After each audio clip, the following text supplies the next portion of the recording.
ఇప్పుడు వైఎస్ఆర్ కాంగ్రెస్ పార్టీ శ్రేణులపైన ప్రభుత్వం చేస్తున్న దాడులు, ప్రభుత్వ అధినేతలు ప్రోత్సహిస్తున్న విధానం, దాని గురించి మన పొలుసు పార్సార్ గారు ఈ చర్చను ప్రారంభిస్తారు.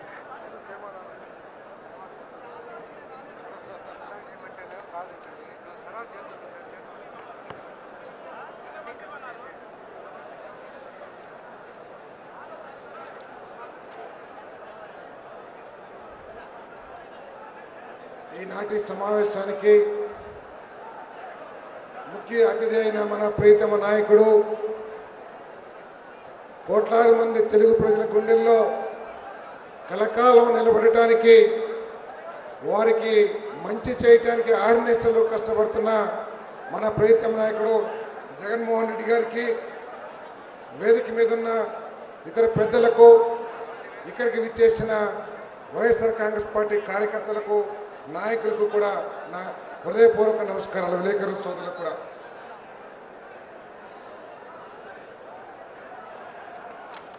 మహాభారతంలో దుష్ట దుర్యోధనుడికి మన వెన్నుపోటుదారుడు చంద్రబాబు నాయుడికి చాలా దగ్గర సారూప్యం ఉందని చెప్పేసి మీ అందరికీ మనం చేస్తా ఉన్నా. నేను ఆనాడు మాయా జోదంలో ఏ విధంగా అయితే పాండవులను ఓడించి కుర్చీ చేజిక్కించుకున్నాడో, 2014 ఎన్నికల్లో కూడా అదేవిధంగా మాయ మాటలు చెప్పి, కుట్రలు చేసి, మోసపూరితమైన హామీలు ఇచ్చి అధికారం చేజిక్కించుకున్న విషయం అందరికీ కూడా తెలుసు. అధికారం చేజిక్కించుకున్న ఈ 3 సంవత్సరాల్లో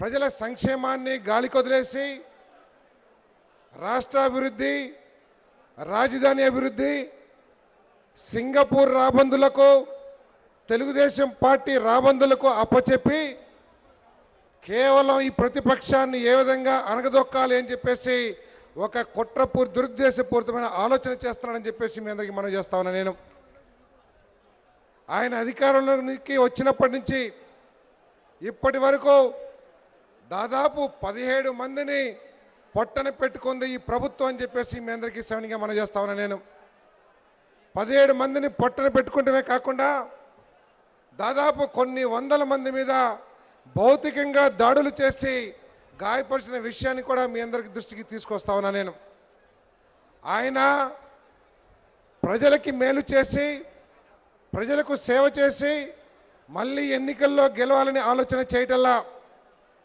ప్రజల మనసుల్లో స్థానం సాధించి మెరుగైన సుపరిపాలన అందించి చేయాలని అనుకుంటున్నా. కేవలం డబ్బుతో, కండబలంతో, అధికార మదంతో ప్రతిపక్షాన్ని అణగదొక్కి మళ్ళీ అధికారంలోకి వస్తున్నాడని చెప్పేసి, రావాలని చెప్పేసి కలలు కంటున్నాడని చెప్పేసి మీ అందరికీ సవనిగా మనం చేస్తా ఉన్నా. నేను అడుగుతా ఉన్నా చంద్రబాబు నాయుడు గారిని, అయ్యా మీరు ఈ 3 సంవత్సరాల్లో కేవలం ప్రతిపక్షాల మీద విమర్శలు చేయటం కానీ, జగన్మోహన్ రెడ్డి గారి మీద వ్యక్తిగతంగా విమర్శలు చేయటం కానీ ఈ 3 సంవత్సరాల్లో సాధించింది ఏమన్నా ఉందా అని చెప్పేసి అడుగుతా ఉన్నా. నువ్వు అధికారంలోకి వచ్చిన రోజునే అధికారుల్ని పిలిచి ఈ రాష్ట్రాన్ని ఎట్లా బాగు చేయాలి, ఈ రాష్ట్రంలోని రాజ్యాంగానికి ఏ విధంగా మేలు చేయాలి, ఈ రాష్ట్రంలో బలహీన వర్గాలకి, నిరుద్యోగులకి ఏ విధంగా మేలు చేయాలనే ఆలోచన కాకుండా కేవలం ఏ విధంగా ప్రతిపక్షాన్ని అణగదొక్కాలి, లేకపోతే ఏ విధంగా కోట్లు సంపాదించి దోపిడీ చేయాలని చెప్పేసి ఆలోచన చేస్తున్నామని చెప్పేసి మనం చేస్తామని. నేను కర్నూలు జిల్లాలో నారాయణ రెడ్డి గారిని హతమార్చారు. అదేవిధంగా అనేక జిల్లాల్లో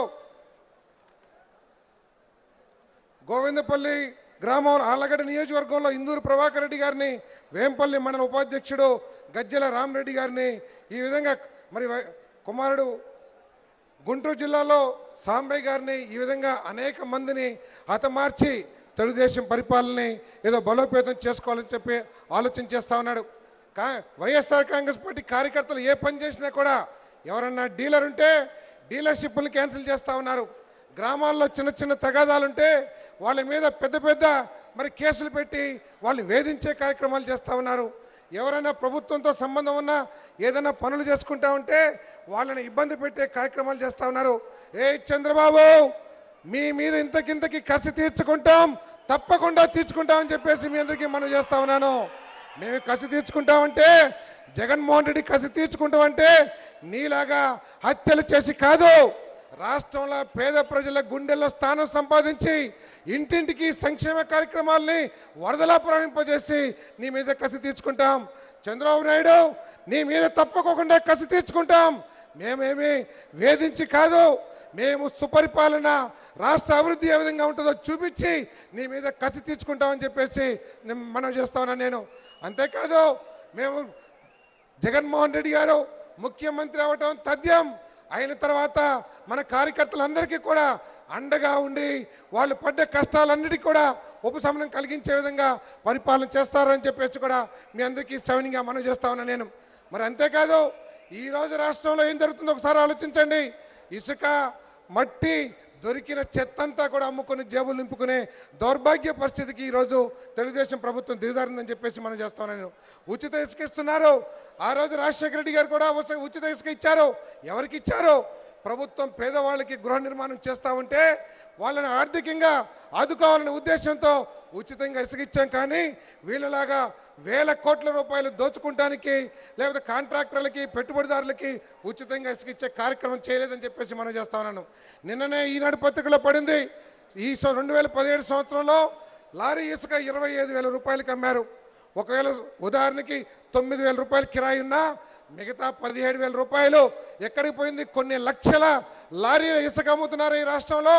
కొన్ని వేల కోట్ల రూపాయలు ఎక్కడికి పోయిందో చంద్రబాబు నాయుడు గారు లెక్క చెప్పాలని చెప్పేసి నేను డిమాండ్ చేస్తా ఉన్నాను. అంతేకాదు, మట్టి ఇష్టం వచ్చినట్టు అమ్ముకుంటా ఉన్నారు. ఈ విధంగా పూర్తిగా అవినీతితో ఎంత సిగ్గు చేయడంటే, ఏ ప్రజాదరణ కలిగిన నాయకుడు కూడా, ఏ ముఖ్యమంత్రి కూడా బహిర్గతంగా చెప్పడు నేను 5,000 రూపాయలు ఓటుకి ఇస్తానికి సిద్ధంగా ఉన్నానని చెప్పేసి. అంటే ఎంత దోచుకున్నాడో ఈ 3 సంవత్సరాలు ఒకసారి ఆలోచించామని చెప్పేసి మనం చేస్తా ఉన్నాను నేను. దాదాపు 15,000 కోట్లు, సుమారు 3 కోట్ల ఓట్లుంటే 5,000 రూపాయలకి 15,000 కోట్ల రూపాయలు నువ్వు ఓటుకి డబ్బులు ఇస్తావంటే నువ్వు ఏ విధంగా దోపిడీ చేసావో ఒక్కసారి ఆలోచించామని చెప్పేసి మనం చేస్తా ఉన్నాను. నీకు నిజంగా సిగ్గు, నీతి ఉంటే నంద్యాల ఎన్నికల్లో సాక్షాత్తు ఈసీ కమిషనర్ని అక్కడ ఆయన పర్యవేక్షణలో ఎన్నిక పెట్టి నీ దమ్ము, నీ సత్తా ఏంటో చూపించమని చెప్పేసి అడుగుతా ఉన్నాం. నంద్యాలలో ప్రజలు అవకాశం వస్తే నిన్ను కాల రాసేయడానికి కూడా సిద్ధంగా ఉన్నారని చెప్పేసి మనం చేస్తా ఉన్నాను నేను. ఈ చంద్రబాబు నాయుడు గారికి నీతి కానీ, నియమాలు కానీ ఎటువంటివి ఉండవు. వాళ్ళ శాసనసభ్యుల్ని తెలుగుదేశం టీఆర్ఎస్ పార్టీలో చేర్చుకుంటే అక్కడికి వెళ్ళి చెప్పాడు, మన చంద్రశేఖర్ రాజకీయ వ్యభిచారం చేస్తున్నాడు, మా శాసనసభ్యులను తీసుకున్నాడని చెప్పేసి అక్కడ నానాయాగి చేశాడు. దమ్ముంటే మీ శాసనసభ్యుడిని రాజీనామా చేపించి, తెలుగుదేశం నుంచి వచ్చిన శాసనసభ్యుడిని రాజీనామా చేపించి మళ్ళీ ఎన్నికలు నిలబెట్టమన్నాడు. మరి చంద్రబాబు నాయుడు గారు ఈ రాష్ట్రంలో ఎవరికి మరి ఎటువంటి వ్యభిచారం చేస్తున్నాడో ఒక్కసారి ప్రజలకు తెలియచేయాలని చెప్పేసి మనం చేస్తా ఉన్నా నేను. అంతేకాదు, మరి తెలుగుదేశం ప్రభుత్వం ప్రతిపక్షాన్ని అణగదొక్కాలని చూస్తూ ఉంది. ఈ ప్రతిపక్షం ఏదో ఒక కొంతమంది వ్యక్తుల సమూహం కాదు సుమా. ఈ ప్రతిపక్షం ప్రజల మనస్సుల్లో నుంచి పుట్టిన ప్రతిపక్షం అని చెప్పేసి మనం చేస్తా ఉన్నాను.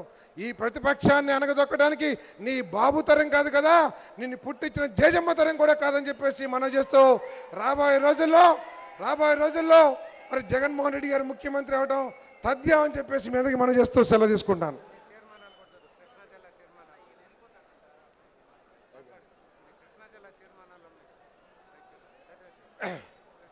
మరి